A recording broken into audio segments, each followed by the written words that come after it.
harder. Anyway, welcome. My name's Des. You may know me as the Cornish Medium. And this is my life.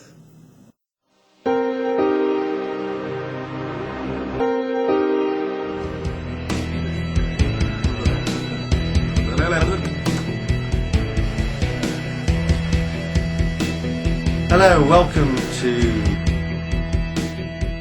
I see dead. Right, yeah, this is Des. We're just on the walk around. Feeling sick already? Great news.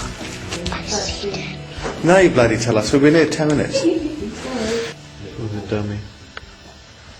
Ooh. Oh no, that's not a dummy. That's Rich and Christine. So funny, it's unreal.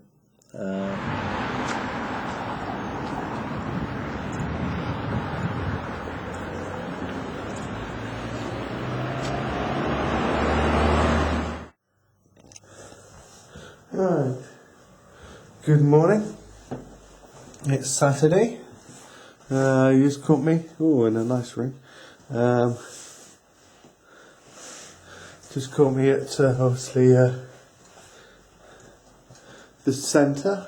Oh, there's a big bloody on there. Yeah, just caught me here at the centre or the clinic. Just double checking because we got some therapists coming in on Alice and a dear friend.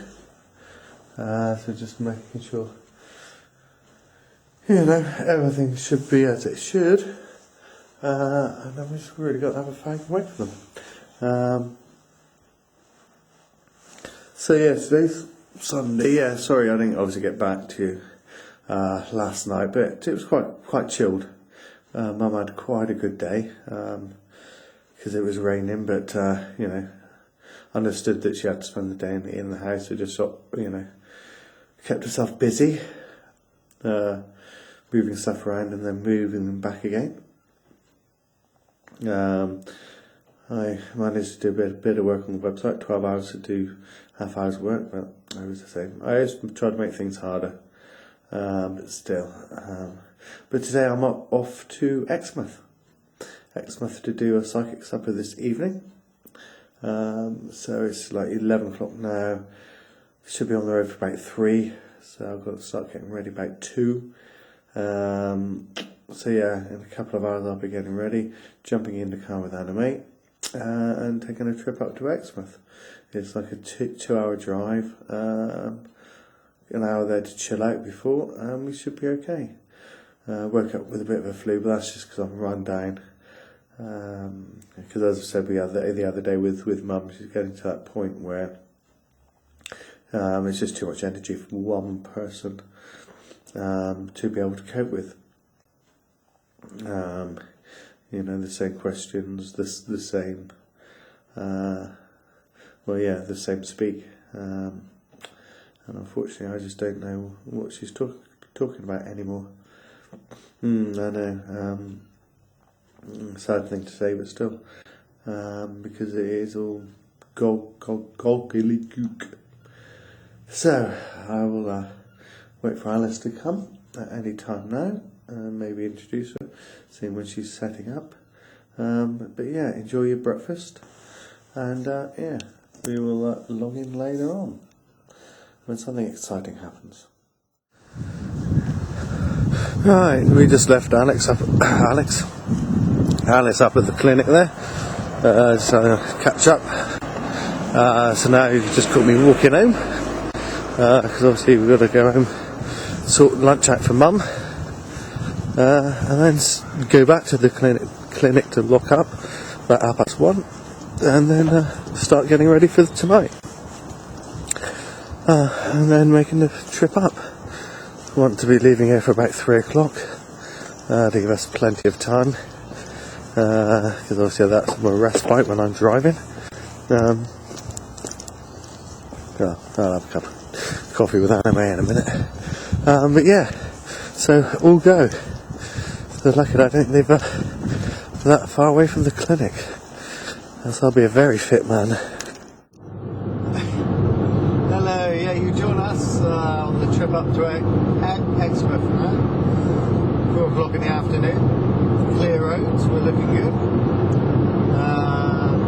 a bit of a freaky, because the lady phoned up in my head. I had in the diary to get there for 6. But she said no, you can get there for 5:30 for 6 o'clock start. So luckily we had a half hour to play with, so it's a case of jumping straight in the car, grabbing your cards and whatever, you're going. So fingers crossed, we shall have a stress-free trip all the way to Exeter, and then just turn right, and then you're just half hour to Exmouth, then, or even 20 minutes. So fingers crossed, hour and a half drive. Should get there for about 5:30ish. We just got to obviously set up the thoughts for a car parking space. So as we go through Temple here, this is Jamaica Inn. We've got some caravanners down there. Well, not caravanners, but people that live in caravans full time. But you find that on the board. Excellent.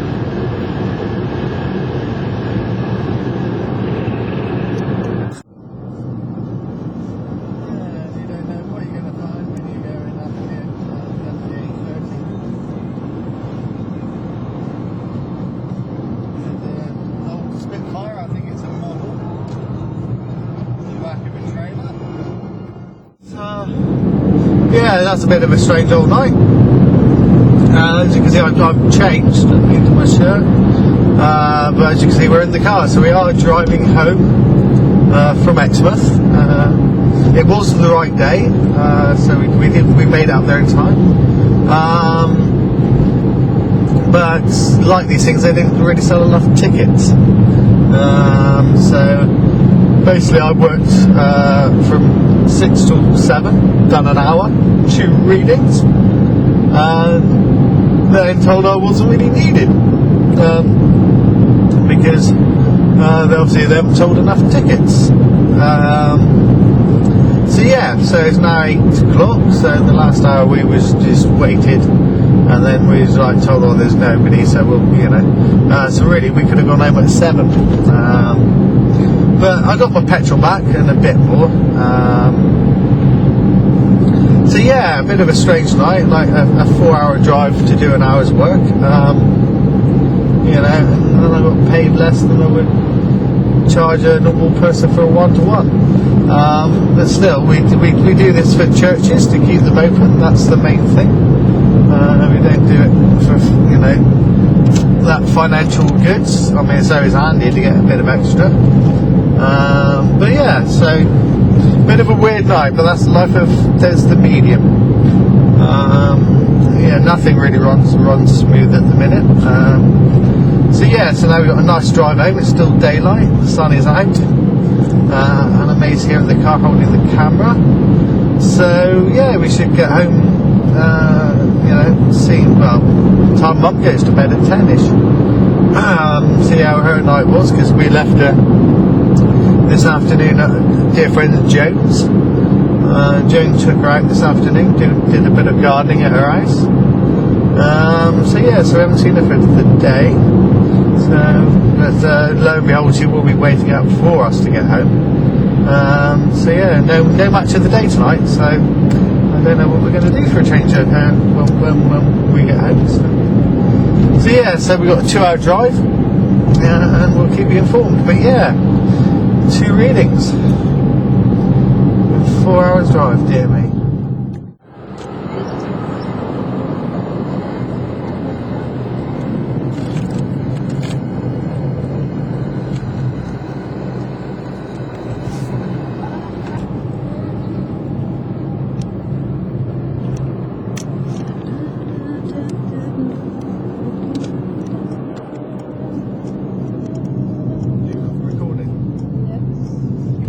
Yeah, so we're just going to fill up, put another tenner in the petrol in a minute, because I don't put enough in. And I hate going over the moors with hardly any fuel, just in case anything happens. 134.9 here in Esso. And the funny thing is that Shell and Esso are just being done for hiking the prices for the last 10 years. So they've been breaking the law for the last 10 years, but it's yet to come down on the pump. So that says to me that they're still breaking the law.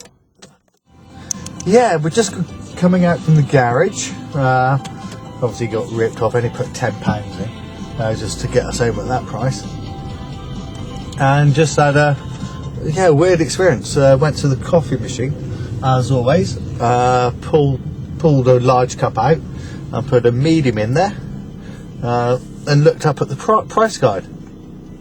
Large was £2.25, medium £2.05. And as Anna may all know, I'm a bugger for change, so I didn't have 5p. I had a £3 coins, and I didn't really want to part with those.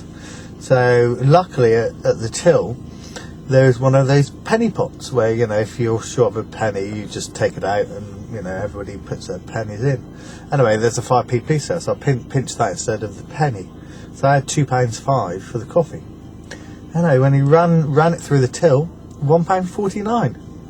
So I stole the 5p for nothing, then dropped a penny on the floor, put that back. So I had a coffee for £1.45 and 4p change. Makes up for the expensive petrol. Oh, well, good evening. Yeah, we made it back, right? 10:30. There you go, you can see me in now with the light. Yeah, so we're all going to get ready to watch The Voice on the internet there, on repeat. Yeah, so we made it back right, obviously, all in one piece. And, well, no, it's quite weird. We just had a conversation with Mum, obviously. And she was waiting up for us like she always does. So luckily we only got back at 10:10 and not 10:12, because all the TV was off. Yes, a couple of members of the family came down just to, you know, keep company for a couple of hours this evening. So I would have guessed as soon as they left, she would have been standing in the window. With the curtains open, just standing there, waiting for us to come back. But I was a bit thrown when I went down there, because normally when you go down at this time of night, it's trying to get her and battle with her to take her tablets, because normally she thinks she's already taken them, you know, etc. And it's normally a bit of a battle. But no, I was quite thrown today, because I went down there and like most, I've heard this before, where people with dementia will just have like strange moments, and yeah, I won't say I enjoyed one with Mum, because that sounds a bit strange, but I wish I had the camera, because she actually made sense for a very short time, and she was talking about how we can't go on like this, and how, you know, obviously she's relying on me, because I know all her favourite TV programmes, you know, etc. So I preempt and put all the TV on for her, and obviously when somebody comes and just looks after her, because obviously I don't write that stuff down, they don't know. So of course Mum gets a bit frustrated then, because her TV programmes aren't on, and they'll just watch what is ever on the TV. But the first time she was actually talking about moving to somewhere else, which threw me a bit, because normally when she talks about that she's quite upset. But today she wasn't, and she, you know, said, you know, I want to live here as long as I can, but I understand that I may not soon. And then about me and her parting ways. So yeah, so it was one of those, and she also said about she, you know, may have to go somewhere, or may have to go where Nan went before she died. And obviously my Nan went into a home. And she was remembering as well about the stress and the strain it caused Mum. Because she actually said, you know, I found it really tiring, you know, when I was looking after Nan. And I said, well, you know, I'm the same with you, you know, the last week's been quite hard. So yeah, it's a bit of a weird end to the day, because normally it's you normally end on a negative, but today was I'm a bit thrown at the moment, not knowing not knowing what to think. But yeah, but it's a very, very interesting conversation, and it all made sense. So, and I have heard with people with dementia, they will have these moments, and I don't know if that's before a stroke or, or before. We don't know. I will keep you informed with that, because they do say that all this type of stuff happens before a big fall. So we shall see. Hopefully not a big fall, and she may go into home, or we'll have to let spirit and nature take their course. But we're going to watch The Voice now, and it's show day tomorrow. It's being a Sunday. So yeah, we'll be getting up, well, not that early, but as soon as we do, we'll be on the go, doing the songs for both shows, and making sure Tina and Alex and Sue are going to join me. If not, it'll just be me. Good night, and we'll speak to you tomorrow.